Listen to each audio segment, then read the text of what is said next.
Hello साथियों, मैं सुमित आपका प्रेपअप एकेडमी पर वेलकम करता हूँ। कैसे हो दोस्तों?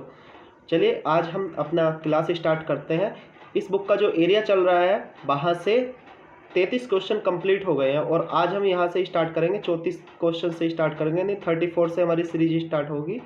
तो आपको यहाँ पर प्रश्न की जो संख्या है वो 1, 2, 3 मिल सकती है। तो आप इस बात को ध्यान से समझना होगा कि 34 क्वेश्चन होगा, यानी जो एक होगा वो 34 से स्टार्ट होगा। ठीक है, यानी 33 क्वेश्चन हम कंप्लीट कर चुके हैं।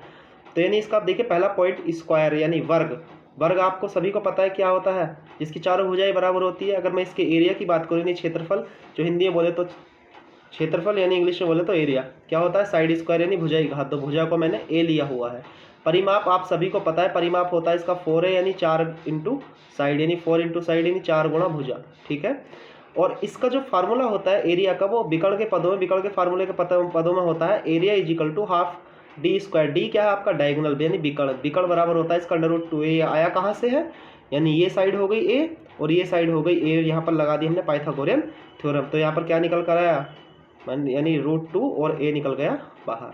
यानी आपको ये हिंदी में भी फार्मूला दिखाया गया है कि क्षेत्रफल क्या होता है भुजा की घात 2 यानी विकर्ण की घात 2/2 और कुल खर्च बटे दर प्रति वर्ग इकाई। ठीक है, ये आपको दिखाया गया है। यानी परिमिति यानी परिमाप क्या होता है 4 गुणा भुजा, और आपको सब चीज़ सेम है। ठीक है, तो चलिए सीधा क्वेश्चन की ओर बढ़ते हैं। देखिए इसमें क्या दिखाया गया है, जो कि आपका क्वेश्चन नंबर 1 है। ये क्वेश्चन नंबर 1 नहीं है, ये क्वेश्चन है आपका 34, यानी क्या है 34 क्वेश्चन है। ठीक है, यानी ये क्वेश्चन क्या है आपका 34 है। और क्या हमसे बोला है कि एक वर्गाकार खेत की फसल 160 प्रति हेक्टेयर की दर से कुल काटने का कुल खर्च इतना है। ठीक है, तो आप मुझे एक बार बता दीजिए, जब एक खेत में से आप फसल काटोगे, जब आप खेत में से फसल काटते हो तो आप उसके एरिया को काटते हो। ठीक है, तो यहाँ पर मैं निकालूंगा एरिया यानी क्षेत्रफल। तो बताइए क्षेत्रफल कितना आएगा, बोलिए क्षेत्रफल क्या आएगा, क्षेत्रफल आएगा कुल खर्च, क्या कुल खर्च, और बटे क्या आएगा रुपए पर यूनिट। बोलिए रुपए पर यूनिट, बात आ रही है समझ में। खर्च कुल खर्च बटे रुपए पर यूनिट। कुल खर्च कितना है, यानी आपका 1440 है। और आप मुझे एक बात बता दीजिए कितना है 160, यानी ये प्रति हेक्टेयर है। तो आप काट लीजिए कितना आ गया 16 नमा 144, यानी 9 रुपये 9 प्रति हेक्टेयर है ना, 9 प्रति हेक्टेयर। तो आप मुझे एक बात बताइए, 9 प्रति हेक्टेयर है तो हेक्टेयर को बनाने के लिए हमने क्या किया था, हमने 9 गुणा 10,000 से मल्टीप्लाई इसकी कराएंगे तो कितना आएगा ये 90,000, यानी इसका जो एरिया आया वो 90,000 वर्ग मीटर आया। समझ आया? तो जिसका एरिया कितना आया बोलो, इसका क्षेत्रफल कितना निकल कर आया वर्ग का, वो आया 90,000। तो आपको अच्छे से पता है, तो बताइए एरिया क्या होता है साइड स्क्वायर यानी भुजा की घात 2। तो साइड स्क्वायर बराबर कितना है 90,000। तो आपको सभी को पता है, तो साइड कितनी आ गई, यानी भुजा कितनी आ गई इसकी ए, भुजा आ गई इसकी 300। सभी को पता है ना भुजा कितनी आ गई 300 मीटर। समझ आया? अरे भुजा कितनी आ गई 300 मीटर। तो चलिए अब क्वेश्चंस को देखते हैं। आगे क्या बोला, इसके चारों ओर 7.50 रुपये का मतलब क्या, 15/2, यानी बोलिए 15/2 वर्ग मीटर की दर से, प्रति मीटर की दर से बाड़ लगाने का खर्च। तो बताइए अभी आप मुझे एक बात बता दीजिए, खर्च बराबर क्या होता है, खर्च बराबर क्या होता है, खर्च बराबर क्या होता है। तो आप मुझे एक बात बताओ, बाड़ लगाओगे तो बाड़ इसके चारों ओर लगाओगे तो चारों ओर यानी परिमाप पर फर्क पड़ेगा, यानी हम लिखेंगे क्या परिमाप और इंटू रुपये पर यूनिट। बोलिए परिमाप इंटू रुपये पर यूनिट। बोलिए जी पेरीमीटर कितना है, परिमाप कितना आया आपका, बोलिए परिमाप कितना होता है 4a और इंटू रुपये पर यूनिट कितना है 15/2। चलिए यहाँ पर a की वैल्यू रख दीजिए, यानी 4 इंटू साइड कितनी आई है 300 और इंटू 15/2। तो आप देखो बहुत आसान है, यानी कितना हो गया ये 150 आ गया। और आप यदि इसकी मल्टीप्लाई कराएंगे तो कितना है 15 चौका 60, यानी 600 और गुणा 15। तो अंधा आदमी बता देगा, यानी 15 छक्का 90 और 00, यानी बात आई ना समझ में। यानी 90,000 रुपये क्या आएगा आपका टोटल खर्च निकल कर आएगा, यानी option number A is the right answer. उम्मीद करता हूँ बात समझ पाए होंगे। अगर थोड़ा सा फास्ट चला हो या चीज़ें सही समझ में आई हो तो उसको दोबारा पॉज करके देखने का। ठीक है, चलिए नेक्स्ट क्वेश्चन पर चलते हैं। ओके, हमसे बोला है कि एक शतरंज बोर्ड पर बने, हमसे क्या बोला है कि एक शतरंज के बोर्ड पर बने 64 छोटे वर्गों का क्षेत्रफल 400 वर्ग सेंटीमीटर है। तो बताइए वर्गाकार है ना, छोटे छोटे वर्ग हैं। मान लीजिए एक इस तरीके से कोई चेस है, एक इस तरीके से क्या है कोई चेस है, चेस मतलब जिसको बोलते हैं हम शतरंज, ठीक है। और इसमें क्या है, ये इस तरीके के खाने बने हुए हैं, आप सभी जानते हो इस तरीके के खाने बने होते हैं। और इसके तरफ क्या है, एक बॉर्डर है, इसके तरफ क्या है, एक बॉर्डर है।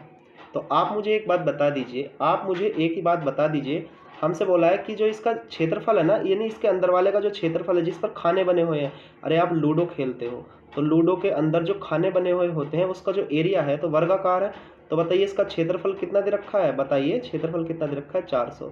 और आपको सभी को पता है एरिया कितना होता है इसका, ए स्क्वायर, यानी side square is equal to 400, side को हमने ए माना हुआ है। तो ए कितनी आई, 20 सेमी। बोलिए ए कितनी आ गई, 20 सेमी। तो आप मुझे अभी एक बात बताइए, चलिए मैं इसको एक बड़ा करके समझाने का कोशिश करता हूँ, ठीक है। बात आ रही है समझ में आप लोगों की? तो चलिए ध्यान से देखिए, मान लीजिए कोई ये चेस है, ठीक है भाई, ये चेस है जो एक वर्गाकार है, और इसके अंदर एक ये और है, ठीक है। बात ध्यान से समझिए, ये चेस और है, तो बात को ध्यान से अब समझना। हमसे क्या बोला, हमसे ये बोला जो इसकी साइड है वो कितनी है, 20 है। तो इसकी साइड बूझनी है, इसकी बड़ साइड बतानी है कि पूरे शतरंज बोर्ड की साइड कितनी है। तो अभी आप मुझे बताइए कितना सेंटीमीटर चौड़ा बॉर्डर है, यानी 3 इधर बढ़ा हुआ है और 3 ही इधर बढ़ा हुआ है। तो देखिए बाबला आदमी बता देगा, बताइए कितनी होगी साइड अब, यानी 20 तो है ही, 3 इधर को बढ़ गई और 3 इधर को बढ़ गई, तो बताइए साइड कितनी होगी, 26 सेंटीमीटर। बात आई ना समझ में? उम्मीद करता हूँ ये बात बहुत अच्छे से समझ पाए होंगे, यानी option number D is the right answer. चलिए नेक्स्ट क्वेश्चन की ओर बढ़ते हैं। नेक्स्ट क्वेश्चन क्या कह रहा है, चलिए आइए। हमसे बोला है एक वर्ग के विकर्ण की लंबाई, एक वर्ग के विकर्ण की लंबाई। तो बताइए वर्ग के विकर्ण की लंबाई, बताइए वर्ग का जो विकर्ण है यानी डायगोनल है वो कितना दिया गया है, डी कितना दिया है, 4√2 सेमी। बोलिए तो ये क्या होता है, डायगोनल क्या होता है, a√2। अभी आपको पता पढ़ाया है, तो कितना दिया है, 4√2। देखिए रूट से रूट खत्म, यानी ए बराबर, यानी साइड जो आई वो साइड कितनी आ गई, 4 सेंटीमीटर। बात समझ पाए? बोलिए साइड कितनी आ गई, 4 सेंटीमीटर। आपसे बोला है ऐसे वर्ग के विकर्ण की लंबाई ज्ञात कीजिए जिसका क्षेत्रफल पहले वर्ग के क्षेत्रफल का 2 गुना है। तो बताइए इसका क्षेत्रफल, बोलिए इसका एरिया कितना आएगा, इसका एरिया तो साइड स्क्वायर यानी ए स्क्वायर हो जाएगा। तो बताइए 4 का स्क्वायर यानी एरिया कितना होगा इसका, 16, ठीक है। उसने बोला है कि एक नया वर्ग है जिसका क्षेत्रफल इस वाले क्षेत्रफल से दुगना है। तो बताइए नया क्षेत्रफल कितना आएगा, बोलिए नया क्षेत्रफल कितना आया, नया क्षेत्रफल आया यानी इससे 16 से कितना है दुगना, बोलिए 16 से कितना है दुगना, यानी 32 सेंटीमीटर स्क्वायर। ये 16 सेमी स्क्वायर आएगा और ये कितना है 32 सेंटीमीटर स्क्वायर। बात आई ना समझ में? यानी ये ऑप्शन जो है 8√2 है यहाँ पर, ठीक है। ओके चलिए हमसे बोला है कि इसके विकर्ण की लंबाई बताइए। तो बताइए डायगोनल क्या होता है, बोलिए एरिया बराबर, मैंने अभी आपको बताया था, बताइए डायगोनल क्या होता है, डायगोनल होता है 1/2 डी स्क्वायर, बताया था ना, ये भी बताया था, बोलो। तो बताइए एरिया कितना दिया है 32, तो 32 बराबर क्या है 1/2 डी स्क्वायर। तो देखिए 2 की गुणा इधर होगी तो कितना आएगा 64 बराबर डी स्क्वायर। तो बताइए बाबला आदमी आप इसको इस बात को बता देगा कि डी स्क्वायर बराबर 64, तो डी बराबर कितना आ जाएगा, डायगोनल कितना आ जाएगा 64 यानी 64, तो डी बराबर कितना आ जाएगा 8 सेंटीमीटर, यानी option number A is the right answer. उम्मीद करता हूँ बात समझ पाए होंगे। चलिए नेक्स्ट क्वेश्चन की ओर बढ़ते हैं। देखिए मैं ज़्यादा बातें नहीं करता, कोई मजाक मस्ती नहीं कराता, ताकि आप चीज़ों को जल्दी जल्दी कवर कर पाए। चलिए फोर्थ क्वेश्चन को देखिए। फोर्थ क्वेश्चन क्या कह रहा है कि एक आयत एक वर्ग मीटर में से जिसका परिमाप 160 मीटर है, आयत का क्षेत्रफल 100 वर्ग मीटर कम है, 100 वर्ग मीटर कम है, तो आयत की लंबाई कितनी है। ओके चलिए चलते हैं। हमसे बोला है एक आयत तथा एक वर्ग के का परिमाप 160 मीटर है। तो बताइए वर्ग का परिमाप क्या होता है, 4a। बोलो 4a बराबर कितना दे रखा है 160 मीटर, ठीक है। तो बताइए a कितनी आ गई, ये वर्ग का जिक्र हो रहा है, वर्ग का, ठीक है, ये वर्ग का जिक्र हो रहा है। तो a बराबर कितना आ गया 40, और जब a बराबर 40 आ गया तो वर्ग का क्षेत्रफल क्या होता है, अभी आपको बताया था a स्क्वायर, यानी 400 का 40 का स्क्वायर कितना आएगा, बताइए यहाँ पर 40 का स्क्वायर कितना आएगा 1600, यानी जो वर्ग का क्षेत्रफल आया वो कितना आया 1600 मीटर स्क्वायर, ठीक है। बात आई समझ में? ठीक है। आपसे बोला है कि आयत का क्षेत्रफल वर्ग के क्षेत्रफल से 100 वर्ग मीटर कम है, यानी अब बात करेंगे हम आयत की, अब बात करेंगे किसकी, आयत की। तो बताइए आयत का क्षेत्रफल क्या है, वर्ग के क्षेत्रफल से यानी 1600 से 100 वर्ग मीटर कम है। तो बताइए इसका 1600 है, इसका 100 कम है, तो कितना हो गया इसका क्षेत्रफल? इसका क्षेत्रफल हो गया 1500 मीटर स्क्वायर या वर्ग मीटर। बात आ रही है समझ में? ओके, उम्मीद करता हूँ बात समझ पा रहे होंगे। तो आपसे बोला है कि आयत की लंबाई क्या है, तो उसने बोला था कि इन दोनों का परिमाप भी कैसा है, इसका दोनों सबका परिमाप कैसा है, 160 है। तो चलिए आयत के परिमाप की यदि बात करूँ तो बताइए आयत का परिमाप क्या होता है? आयत का परिमाप भी 160 है। बताइए तो कितना हो गया? ये होता है 2l + b बराबर 160, 2l + b बराबर 160। तो l + b बराबर कितना आ गया बोलिए? 80 आ गया ना। तो चलिए अब देखिए बाबला आदमी आपको बता देगा, ये आपके पास जो 1500 है ये क्या है? ये l × b है ना, यानी ये इक्वेशन नंबर 1 हो गई और ये इक्वेशन नंबर 2 हो गई।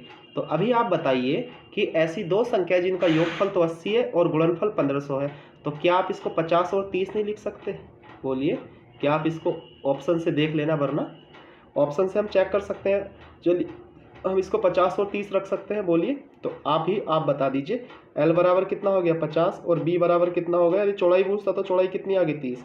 अब ये कहोगे कि l को 50 लेना है b को, तो आप बात समझिए, जब क्षैतिज आकार में आयत होता है इस तरीके से तो l हमेशा बड़ी होती है और चौड़ाई जो होती है ब्रेथ वो क्या होती है? कम होती है। तो l कितनी आ गई 50 और b कितनी आ गई? चौड़ाई कितनी आ गई? 30 सेंटीमीटर। बात आ रही ना समझ में? यानी option number C is the right answer. चलिए नेक्स्ट क्वेश्चन की ओर बढ़ते हैं।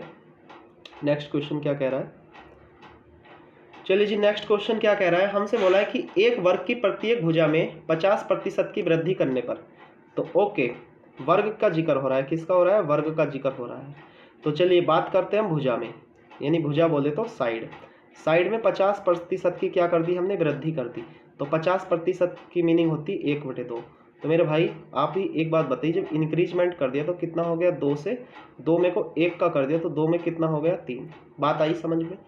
ओके, आपसे बोला है कि इस प्रकार बने क्षेत्रफल का अनुपात। ओके, तो बताइए क्षेत्रफल क्या होता है? क्षेत्रफल, तो अभी आप मुझे एक बात बताइए, ये क्या है? पुराना, ये क्या है? पुरानी भुजा, और ये क्या है? नई। बोलो, ये क्या है? पुराना, ये पुराना माल, और ये क्या है? वृद्धि होकर क्या बनता है? नया माल। बात आई समझ में? तो क्षेत्रफल क्या होता है? क्षेत्रफल होता है भुजा की घात 2, यानी साइड का स्क्वायर। बात आई ना समझ में? तो भुजा की घात 2 यानी 2 का वर्ग 4 और 3 का वर्ग 9। तो इसने जो एरिया भुजा है ना, जो इसने एरिया का रेशियो भुजा ना, वो भुजा है नया अनुपात पुराना। नया अनुपात पुराना। तो देखिए यहाँ पर स्टूडेंट गलती करते हैं कि 4:9 ही लगाकर आ जाते हैं, जबकि इसने बुझा है कि इस प्रकार बने वर्ग का क्षेत्रफल और दिए गए वर्ग के क्षेत्रफल के अनुपात होगा। बताइए नया क्षेत्रफल कितना है? 9 और पुराना कितना है? 4, यानी option number B is the right answer. बात आ रही है ना समझ में? सभी की बुजुर्ग भाई बंधुओं समझ में आ रहा है? चलिए नेक्स्ट क्वेश्चन की ओर बढ़ते हैं।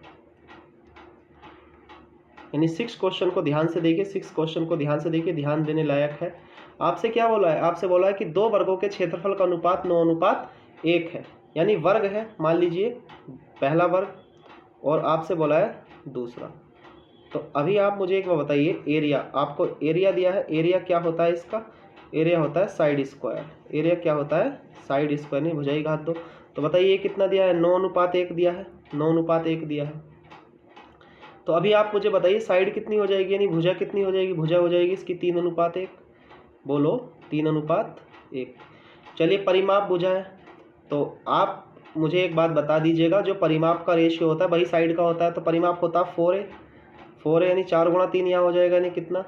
और यहाँ पर भी कितना हो जाएगा? परिमाप तो 4a होता है ना, यानी 4 गुणा भुजा। तो यहाँ पर भी कितना हो जाएगा? 4 × 1, तो कोई फर्क नहीं पड़ेगा। तो देखिए 4 से 4 कट गया, यानी परिमाप का अनुपात भी वही आएगा क्या? जो अरे परिमाप का अनुपात भी वही आएगा जो किसका था? जो हमारे साइड का था।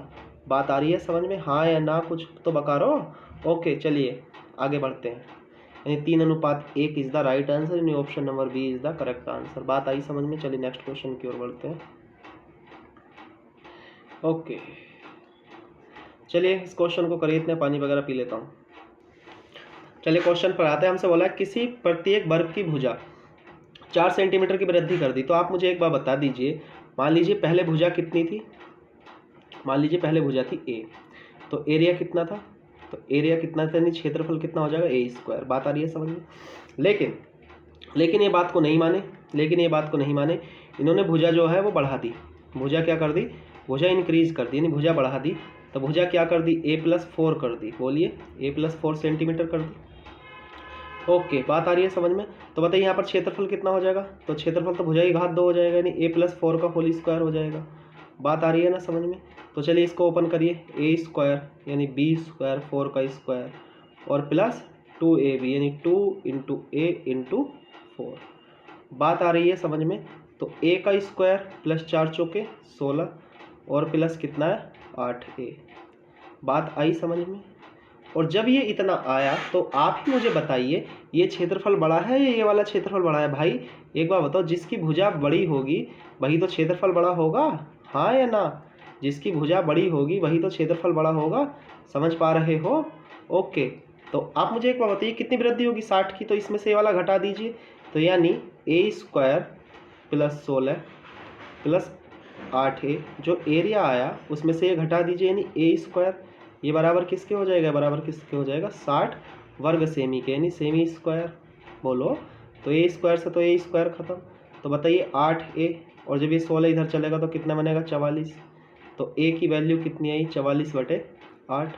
बोलिए, और जब a बराबर 44/8 आया तो 4 × 4 4 × 4 4 दूनी 8, यानी 4 बन जा 1 4 बन जा 1 4 2 जा 8, यानी जो साइड आई वो कितनी आई 5.5 सेमी। यानी जो साइड आई वो कितनी आई 5.5 सेमी निकल कर आई। और आप सभी लोग जानते हो जब 5.5 निकल कर आई है यानी इसमें तो है नहीं, तो क्या हो जाएगा, नहीं option number D is the right answer in none of these. उम्मीद करता हूँ बात समझ पाए होंगे। चलिए नेक्स्ट क्वेश्चन की ओर बढ़ते हैं। ओके, देवी आंसर जो यहाँ पर देखिए, ये आपसे क्या बोला है, ये क्या बोल रहे हैं मान्यवर, आपसे बोला है कि 2 वर्गाकार खेतों में से एक खेत का क्षेत्रफल 1 हेक्टेयर है, दूसरा पहले से 1% अधिक चौड़ा है। ओके, तो इन दोनों के खेतों के क्षेत्रफल का अंतर क्या होगा। तो आप ही मुझे एक बात बता दीजिए, 2 वर्गाकार खेतों में से एक खेत का क्षेत्रफल कितना है, यानी एक खेत का जो एरिया है वो कितना है, वो कितना है भैया 1 हेक्टेयर। और आप सभी को पता है जब 1 हेक्टेयर है, जब 1 हेक्टेयर है तो आप सभी को पता है हेक्टेयर क्या होता है, 1 हेक्टेयर होता है 10,000 वर्ग मीटर के। बोलो, मीटर स्क्वायर लिख देता हूँ। तो बताइए यहाँ से साइड कितनी आ गई, बोलो यहाँ से साइड कितनी आ गई, ये तो साइड स्क्वायर होता है, साइड कितनी आ गई 100 मीटर। बोलो, अरे वर्ग का क्षेत्रफल साइड स्क्वायर होता है। तो आपसे अभी आप मुझे बताइए, तो इसका एरिया कितना हो गया 10,000 और साइड कितनी होगी 100। तो इसने बोला है कि दूसरा, यानी ये तो पहला वर्ग है और ये दूसरा वर्ग है। तो अभी आप मुझे एक बार बता दीजिए, इसने क्या कहा, इसने ये कहा कि दूसरा क्या है, इससे 1% अधिक चौड़ा है, 1% अधिक चौड़ा है। तो बताइए इसकी साइड कितनी हो जाएगी, वो तो चौड़ा सभी तरफ को होगा ना। तो बताइए इसकी साइड कितनी है, इसकी 1% अधिक, यानी 100 का 1% एक ही होगा, यानी इसकी साइड कितनी हो जाएगी 101 मीटर। तो अभी आप मुझे बता दीजिए इनके क्षेत्रफलों का अंतर बताना है। तो बताइए यहाँ पर लिखिए क्षेत्रफलों में अंतर। तो अभी आप मुझे बताइए क्षेत्रफलों में अंतर, यानी बड़ा इसका होगा क्षेत्रफल और छोटा इसका होगा। तो बताइए इसका एरिया कितना हो गया, इसका एरिया कितना हो गया, इसका एरिया हो गया 101 की घात 2। बोलो, और इसका एरिया कितना हो गया, इसका एरिया कितना हो गया, इसका एरिया हो गया 100 की घात 2। तो चलिए कौन से में से कौन सा घटाना है, 101 वाले में से 100 वाला घटा देना है। तो चलिए घटा दीजिए। इन क्षेत्रफलों में अंतर कितना हो जाएगा 101 का वर्ग और माइनस 100 का वर्ग। बात आ रही है समझ में, नहीं तो चलिए a + b - b लगा दीजिए, 101 - 100 और 101 + 100। समझ आए, 100 + 101 कह दो, 101 + 100 कह दीजिए, यानी कितना आ गया 1 और इंटू 201, यानी 201 की जब 1 से करेंगे तो कितना आएगा 201 इज द राइट आंसर। तो यानी इसका जो एरिया आया वो 201 मीटर स्क्वायर में निकल कर आया, यानी option number B is the correct answer. चलिए नेक्स्ट क्वेश्चन की ओर बढ़ते हैं। चलिए नेक्स्ट क्वेश्चन ने क्या कहा, हमसे बोला है the length of the diagonal of square B is twice the length of diagonal of square A. The area of square B is how many times of area of square A, यानी एक B के विकर्ण की लंबाई वर्ग ए के विकर्ण की लंबाई की 2 गुनी है।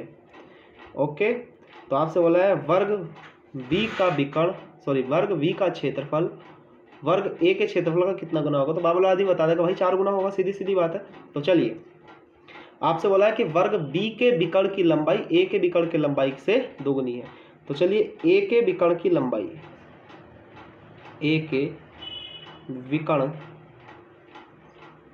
की लंबाई, ए के विकर्ण की लंबाई अगर मान लीजिए डी है तो सभी को पता है, तो वी के विकर्ण की लंबाई कितनी हो जाएगी? बी के विकर्ण की लंबाई कितनी हो जाएगी? 2d। अरे बोलो हाँ या ना?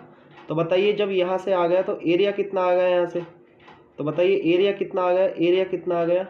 बोलो एरिया कितना आ गया? एरिया आ गया मेरे भाई 1/2 डी स्क्वायर। बोलो चलिए, तो हमसे क्या बोला है? यहाँ से एरिया कितना आ गया? तो बताइए एरिया कितना आ गया? 1/2 और यहाँ पर विकर्ण कितना है? 2d square. बोलो कितना आ गया? 2d square. जब हम इसको सोल्व करेंगे तो 2d स्क्वायर आएगा। तो बताइए कहाँ हाफ है और कहाँ 2d स्क्वायर है? तो बताइए, अरे एक बात तो बताओ ये क्या है? तो आपसे बोला है कि वर्ग b का क्षेत्रफल, तो जो b का क्षेत्रफल है ना, यानी यहाँ से वर्ग b का क्षेत्रफल क्या है? a के क्षेत्रफल का कितना है? a के क्षेत्रफल का कितना है? 4 गुना। बात आ रही है समझ में? अरे आप ही मुझे बताओ, ये हाफ डी स्क्वायर है 2d स्क्वायर, तो हाफ से 2 कितना है? 4 गुना है ना, यानी 4 टाइम्स। बात आ रही है समझ में? यानी option number A is the right answer. चलिए इस सेशन के हम लास्ट क्वेश्चन की ओर बढ़ते हैं, यानी जो क्वेश्चन है 43, ठीक है, ये 42 है। बात को आप समझिए, आप जब भी इस वीडियो को देखें तो अपनी बुक आपके सामने होनी चाहिए, ठीक है? बात आ रही ना समझ में? चलिए आगे बढ़ते हैं। चलिए लास्ट क्वेश्चन को देखिए, यानी क्वेश्चन नंबर है 43, क्वेश्चन नंबर है 43। तो चलिए 43 क्वेश्चन पर, यानी आज इसको 43 को यहाँ पर हम वीडियोस को एंड करते हैं, ठीक है? चलिए हमसे बोला है 42 सेंटीमीटर की त्रिज्या के तार से, यानी सेंटीमीटर त्रिज्या, यानी आर बराबर कितनी है? 42 सेंटीमीटर। क्लियर? तार से बने वृत्त को काटकर एक आयत में परिवर्तित किया गया है।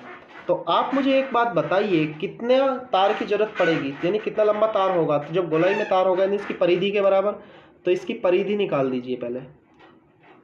तो परिधि निकाल दीजिए। जब एक बात ध्यान से सुनिए, जब एक वर्गाकार हम तार से एक आयत बनाएंगे तो दोनों का परिमाप कैसा होगा? बराबर। और परिधि कितनी होती है? जल्दी बताइए कि परिधि कितनी होती है? 2πr। तो यहाँ पर वैल्यू रख दीजिए 2 × 22/7 रख दी पाई की वैल्यू, और आर की वैल्यू कितनी है? 42। तो सभी लोग जानते हैं 7 छंग 42, यानी 6 दूनी 12 और गुणे 22, यानी 12 दूनी 24, 2 12 दूनी 24 और 2 26, यानी इसकी जो पेरीमीटर है, जो परिमाप है वो कितना है? 264 सेंटीमीटर, जो कि 264 जो सेंटीमीटर है ना, वो आयत के परिमाप के भी बराबर है। तो बताइए आयत का परिमाप भी तो यही होगा। बोलिए आयत का परिमाप भी तो यही होगा। जो वर्ग का परिमाप, सॉरी वृत्त का परिमाप था, यानी पेरीमीटर था, यानी कितना? 264। तो जब अभी बताइए पिछली क्लासेज में आपने पढ़ा है वर्ग का, आयत का परिमाप कितना होता है? 2l + b बराबर कितना? 264। यानी अभी बताइए l + b कितना आ गया? बोलिए 132, यानी l + b कितना आया? 132। बात आ रही है ना समझ में? यानी ये कितना आया? 132, यानी l + b आया, ठीक है? तो चलिए आगे क्या बात दी है? आगे क्या कहा है कि इसकी जो भुजाओं में अनुपात है, जो l अनुपात b है, वो कितना है? 6:5। तो यहीं से बता दीजिए l = कितना? 6x, और b = कितना है? 5x, ठीक है? तो चलिए यहाँ पर इस वैल्यू को पुट कर दीजिए, l और b की यहाँ पर वैल्यू को पुट कर दीजिए। तो कितना आया? l की वैल्यू रखिए 6x + 5x, ये ब्रैकेट है, और बराबर कितना है? 132। बात आ रही है ना समझ में? तो कितना आया? 11x बराबर कितना? 132। तो अभी यहाँ पर देखिए कितना आया? 11 × 11 और 11 दूनी 22, यानी x बराबर कितना आ गया? x बराबर कितना आ गया? 12। तो आपसे बोला है आयत की छोटी भुजा, आयत की छोटी भुजा कितनी है? 5x है ना? तो यहाँ पर वैल्यू डाल दीजिए, 5 की 12 से गुणा कर दीजिए, 12 पंजे 60 सेंटीमीटर, यानी जो छोटी भुजा है वो कितनी है? 60। और यदि कोई वो बड़ी मालूम कर देता तो कितनी हो जाती? 72 सेंटीमीटर। उम्मीद करता हूँ बात समझ पाए होंगे, यानी option number C is the right answer. तो चलिए, यदि आपको वीडियो अच्छी लगी हो तो लाइक और शेयर करना ना भूलें। घंटी के बटन को दबाना भी ना भूलें, ठीक है ना। ओके चलिए कल मिलते हैं। Okay bye bye, take care, खुश रहिए हमेशा।